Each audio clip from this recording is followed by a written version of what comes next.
281 का टारगेट, बंदा पूछे ये करेगा कौन। और नसीम शाह का एक ही सेट है भाई, चाहे पाकिस्तान हो, चाहे बांग्लादेश हो, चाहे अमेरिका हो, दुनिया का कोई मर्जी कोना ले आओ, इसने शॉर्ट बॉल करवा कर इसने स्कोर खाने ही खाने हैं। चाहे आप पीएसएल ले लो, चाहे ये ओडीआई मैचेस ले लो, इसने ऐसी शॉर्ट बॉल करवानी है कि अगले बंदे को मौका देना है कि भाई तू चौका छक्का मारना।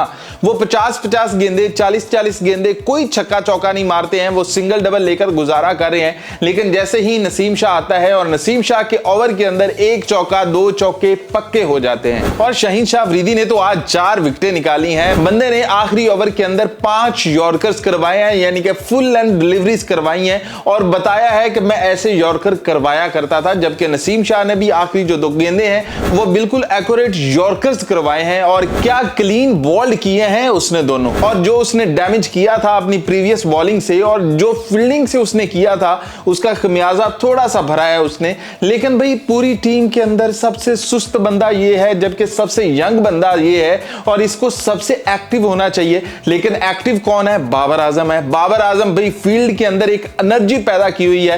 पहले कैच से लेकर फिर चाहे नसीम शाह की गेंद पर आखिरी कैच तक भी वो बंदा बिल्कुल ऐसे एनर्जेटिक रहता है। ये डाइव मारकर गेंद पकड़ रहा है, उल्टी सीधी हर तरफ से उसने गेंदें पकड़ी हैं और उसने बताया है कि यूं एनर्जेटिक रहना है। जबकि साइम अयूब तो भाई कंप्लीट पैकेज बन चुका है। चाहे ओडीआई ले लो, चाहे टी20 ले लो, बंदा बॉलिंग ऐसे करवाता है कि सोच में पड़ जाते हैं कि ये हमारा मेन स्पिनर है या हमारा पार्ट टाइमर है। भी उस बंदे ने 10 ओवर करवाए हैं और सबसे कम इकॉनमी यानी कि 4.80 की इकॉनमी से 48 स्कोर देकर 1 विकेट उस बंदे ने निकाली है। और विकेट भी उस बंदे की निकाली है जो कि धोने का इरादा रखता था और उसने 50 स्कोर की और वो लंबा जाने का इरादा रखता था, जिसको साइम अयूब ने चलता किया। जबकि सुफियान मुकीम ने भी 10 ओवर के अंदर 52 स्कोर खाकर 1 विकेट हासिल की है। बंदा सही बॉलिंग करवाता करवाता 1-2 गेंदे ओवर के अंदर ऐसी लूज करवा जाता है जो पूरे ओवर का सत्यानाश कर देती हैं। या शायद ये ओडीआई के लिए अभी बहुत अर्ली है, अभी इसको ओडीआई और खेलेगा तो आस्ता आस्ता इसे पता चलेगा, आस्ता आस्ता रिदम में आएगा। जिस तरह ये टी20 के अंदर ये लीथल है, वैसे ही ये ओडीआई के अंदर भी लीथल बन जाएगा। और ऐसी लूज गेंदे करवा देता है कि बैटर के पास चौका छक्का लगाने के अलावा कोई ऑप्शन बचता ही नहीं है और वो सुकून से लगा देता है। पूरा ओवर जो इसने बीट किया होता है वो सत्यानाश हो जाता है। जबकि सलमान अली आगा को मोहम्मद रिजवान ने आज बताया है कि भाई तू बॉलिंग कर सकता है, तूने बॉलिंग करनी है। और 10 ओवर के अंदर सबसे कम स्कोर यानी कि 44 स्कोर उस बंदे ने दिए हैं और विकेट भी निकाली है। तो यही तो सलमान अली आगा करना था। यही तो हम कह रहे थे कि टी20 के अंदर जहां पर स्पिन विकेट थी वहां पर तूने अपनी बॉलिंग करवानी थी।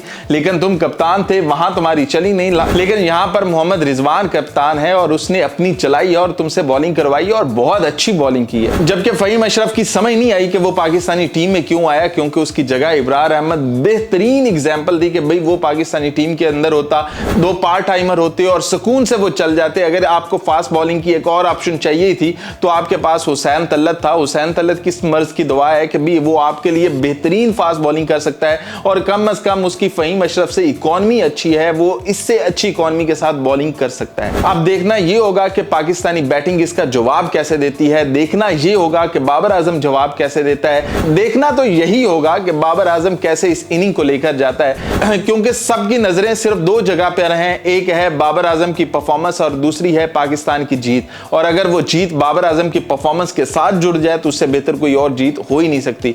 तो आज मोहम्मद रिजवान को यह चेस डाउन करना होगा ताकि इसकी टीम के अंदर इतना कॉन्फिडेंस बिल्ड हो सके, 320-330 स्कोर भी बन जाए तो हम इजीली चेस डाउन कर सकते हैं। अब देखना यह होगा कि अंडर द लाइट जिस तरह से इतनी स्पिन मिल रही थी, साइम अयूब को मिल रही थी, हमारे सारे स्पिनर्स को अच्छी स्पिन मिली है, तो जो वेस्ट इंडीज के स्पिनर्स हैं वो कैसे इसका फायदा उठाते हैं। जबकि अंडर द लाइट थोड़ी सी स्पिन और भी मुश्किल हो जाएगी। अब देखते हैं कि पाकिस्तान जवाब कैसे देता है। उनके 3 बंदों ने 50 लगाकर मैच जो है ना वो मजबूती से पकड़ा हुआ है। अब देखते हैं कि पाकिस्तानी बैटिंग लाइनअप कैसे जवाब देती है। जबकि नसीम शाह के बारे में आपके क्या अल्फाज हैं कि इस बंदे को क्या टिप देनी चाहिए कि जिससे इस बंदे के अंदर थोड़ी सी एनर्जी पैदा हो जाए? क्या कहते हैं आप लोग?